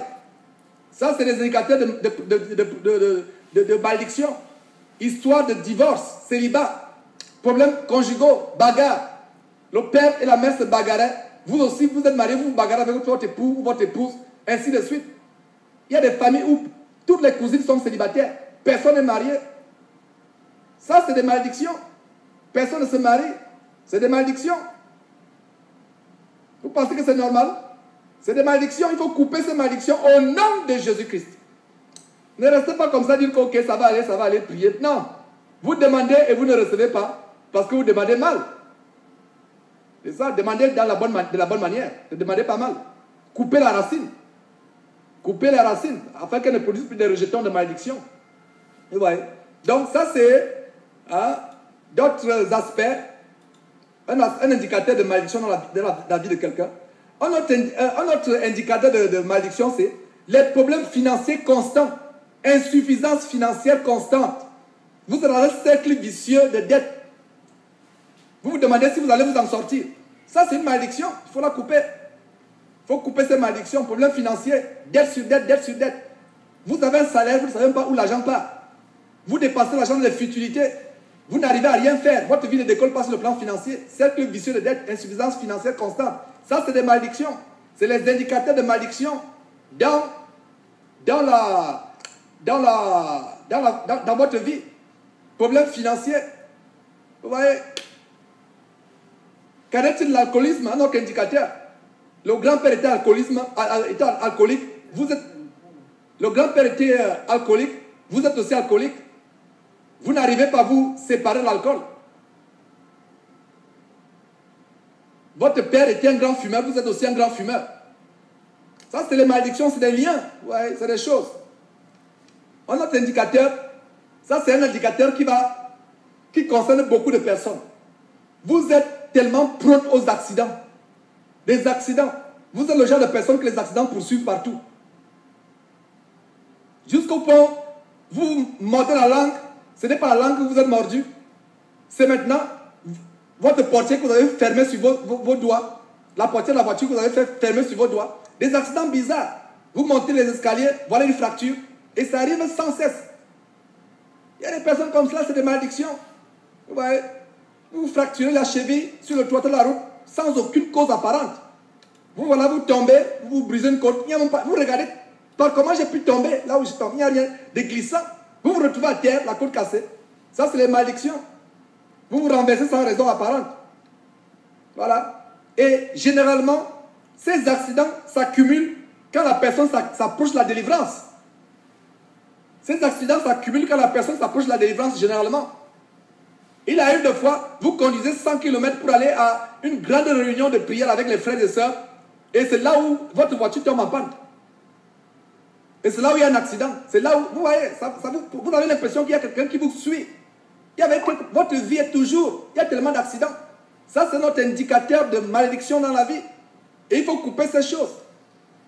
Je vous assure, le combat est grave. Et en développant cet enseignement, nous comprenons qu'on a un ennemi qui ne dort pas. J'ai voulu faire cet enseignement pour vous montrer les facettes de l'ennemi que nous avons. Beaucoup de chrétiens ne savent même pas que nous sommes dans une guerre. Nous sommes dans une guerre. Vous voyez, Vous cognez vos pieds, vous vous levez, le pied se cogne contre la porte, le pied se cogne contre le lit, vous avez mal. Chaque fois, ça se passe comme cela. Vous pensez que c'est normal? C'est une malédiction, il y a des forces. On doit couper cela avec Galates chapitre 3, verset 3, verset 13, pardon. Jésus qui est devenu une malédiction pour nous. Voilà. Voilà. Accident. Un autre indicateur de malédiction, c'est quoi? Les appareils électroménagers tombent toujours en panne, vous ne savez même pas. Tous. Ça tombe en panne. Il n'y a aucune raison apparente. La voiture qui tombe en panne sans cesse. Vous allez 1000 fois chez le garagiste vous dit, mais je suis fatigué de voir votre voiture. Qu'est-ce qui se passe? Vous ne savez, vous pensez que c'est les appareils, et ça arrive souvent à un moment, tout est en panne. Et tout ça vous fait péter les plombs. Ouais. Le frigidaire tombe en panne, l'ordinateur tombe en panne, la télévision tombe en panne. Bon, la télévision peut tomber en panne, il n'y a pas de problème. Vous comprenez pourquoi je dis que la télévision peut tomber en panne sans problème? Voilà. Mais votre foot tombe en panne, votre ordinateur tombe en panne, etc. Vous voyez, tout ça tombe en panne. Alors, c'est pas par hasard. Ça, c'est les indicateurs de malédiction dans la vie. C'est des choses qui montrent que nous sommes attaqués, nous sommes en guerre. Ça, c'est les indicateurs. Et je vais terminer par notre indicateur. Et encore, toutes ces choses que j'enseigne, ce n'est pas exhaustif, je vous assure. Plus le Saint-Esprit vous montre encore des choses. Plus le Saint-Esprit vous montre. Et un autre indicateur de malédiction, c'est quoi? C'est l'histoire de suicide dans la famille. Des morts mystérieuses ou tragiques. Une histoire de suicide. Votre grand-père s'était suicidé. Un arrière-grand-père dans votre famille s'est suicidé. Un oncle s'est suicidé. Tel est mort dans la circulation. Tel s'est noyé. J'ai connu une famille au Gabon où chaque année, à une période de l'année, la famille savait déjà, on payait déjà le cercueil avant que la personne meure. On savait que dans la famille, on va mourir. Quelqu'un va mourir. Je vous assure, c'est sérieux ce que je vous dis là. On sait déjà, à certaines époques, dans cette famille-là, et les morts tragiques, accident de circulation, il y a des fois, une personne, une dame de cette famille-là est morte, elle était dans un taxi, et un gros moteur, un camion qui transportait un gros moteur, le gros moteur est tombé sur le taxi, sans qu'on sache comment le moteur a fait pour tomber sur son taxi. Elle a été écrasée. Et il y a eu des morts tragiques dans cette famille. Il y a plusieurs familles comme ça. Une histoire des morts tragiques. Une histoire des morts tragiques. Des accidents tragiques. Des suicides. Ça veut dire qu'il y a une malédiction dans cette famille. Et ça vous poursuit aussi. Vous qui m'écoutez. Et si ça vous poursuit, c'est l'occasion de dire à cette malédiction, tu vas partir de ma vie. Sur la base de Galates chapitre 3, verset 13. Parce que Jésus-Christ est devenu une malédiction pour moi. Afin que par lui, grâce à lui, j'hérite la bénédiction. Tu n'as plus de place dans ma vie. Sors de ma vie, malédiction. Au nom de Jésus-Christ. Au nom de Jésus-Christ. Voilà. Nous allons fermer cet enseignement par le 8e, le dernier obstacle. La 8e et dernière barrière à l'exaucement des prières ou à la guérison. À savoir la présence des démons dans la vie et le corps de la personne. Et ce point à lui seul peut faire un enseignement de 3 heures, 4 heures, 10 heures. Mais je vais tout simplement dire l'essentiel. Et c'est par là où je vais finir. Je vous assure. Ce point est important. Le 8e obstacle à la délivrance. Le 8e obstacle à la guérison. Le 8e obstacle à l'exaucement des prières, c'est la présence des démons. Et pour cela, je vous convie de lire Luc chapitre 4, versets 40 et 41. Et avant de lire Luc chapitre 4, versets 40 et 41, il y a une chose que je vais dire, c'est que quand la superpuissance de Dieu se manifeste quelque part, les démons décampent, les démons sortent. Quand la superpuissance de Dieu se manifeste puissamment quelque part, les démons décampent. Les démons décampent. Les démons décampent. Quand la superpuissance de Dieu se manifeste. Donc, le 8e et dernier obstacle, c'est la présence des démons. Allons lire Luc chapitre 4, versets 40 et 41. Vous allez voir quelque chose de grand. Beaucoup de gens, beaucoup de chrétiens, quand je dis les gens, je parle des chrétiens, ne se rendent même pas compte que les démons sont derrière beaucoup de maladies. Beaucoup d'infirmités sont une cause démoniaque. Beaucoup de problèmes ont une cause démoniaque. Beaucoup de chrétiens ne se rendent même pas compte. Et je vais vous le démontrer. Allons dans Luc chapitre 4, s'il vous plaît. Luc chapitre 4, le troisième évangile de la Bible. Matthieu, Marc, Luc, chapitre 4. Versets 40 et 41.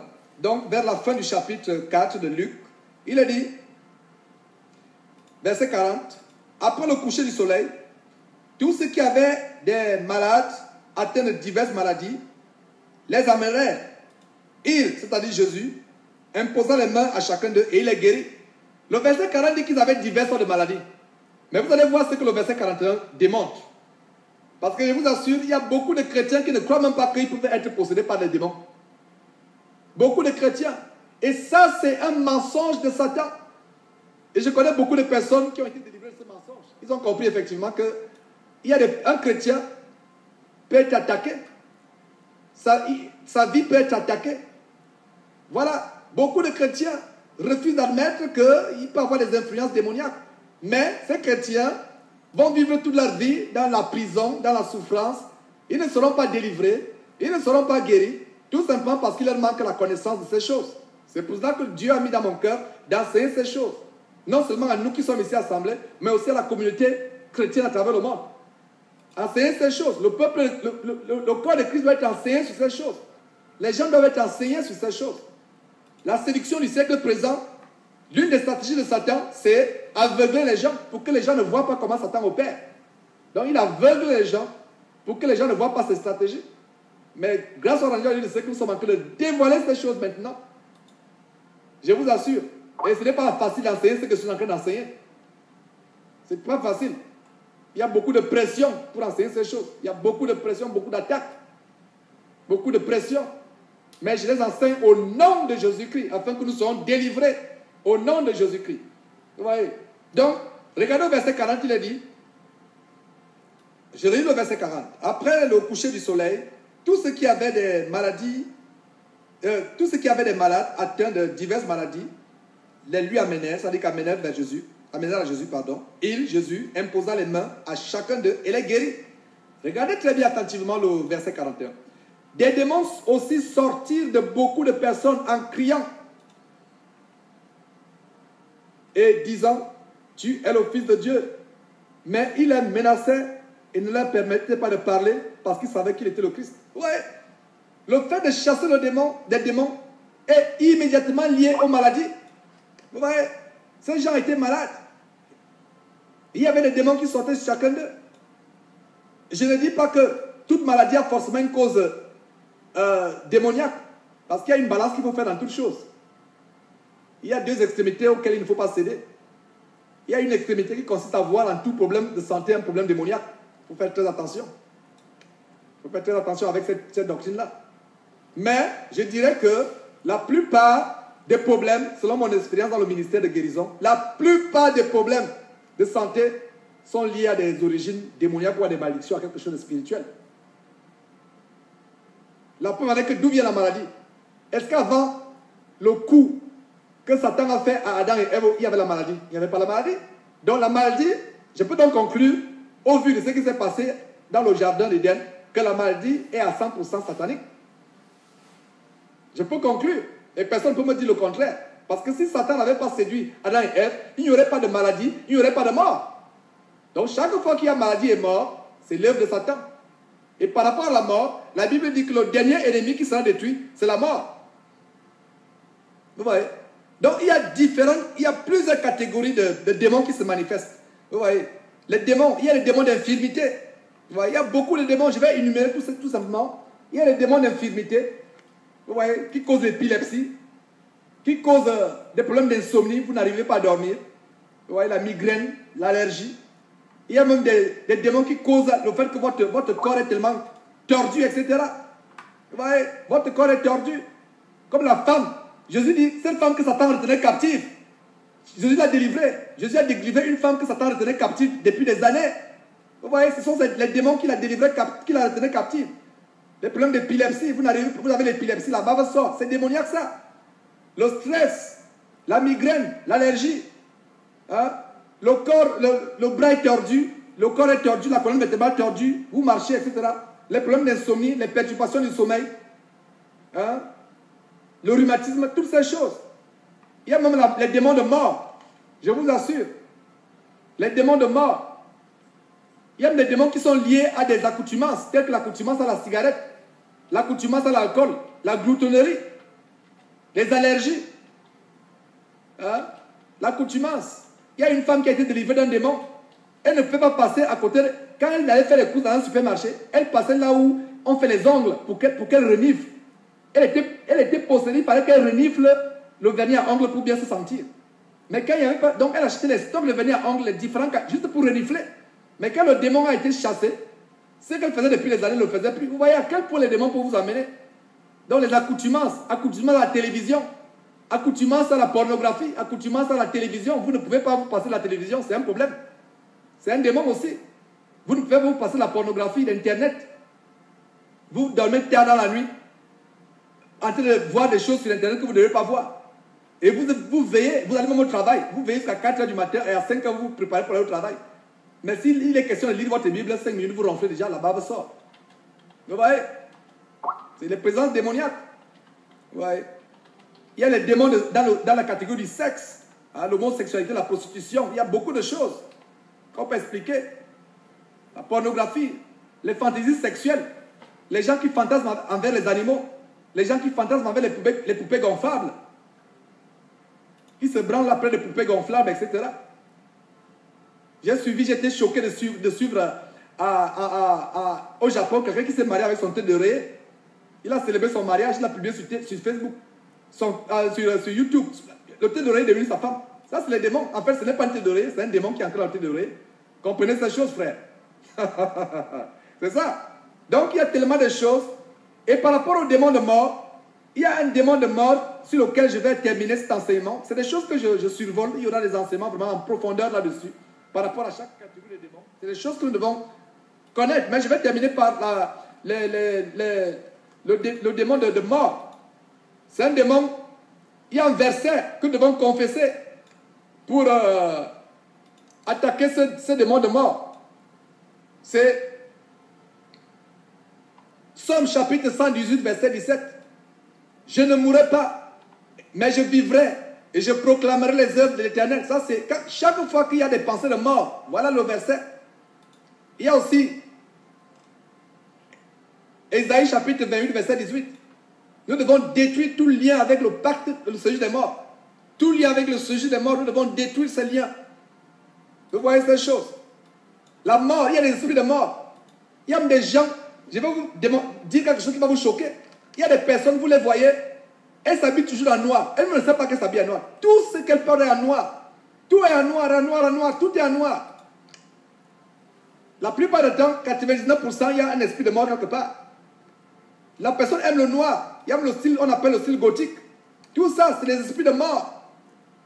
C'est des choses auxquelles nous devons être délivrés. Les esprits de mort. L'esprit de mort autre. Vous avez eu des pensées ténébreuses. Vous avez le dégoût pour la vie. Le dégoût pour la vie. Oui, ces choses apportent la mort. Vous êtes toujours terne, vous êtes terne. Tout ce que vous portez est tellement sombre.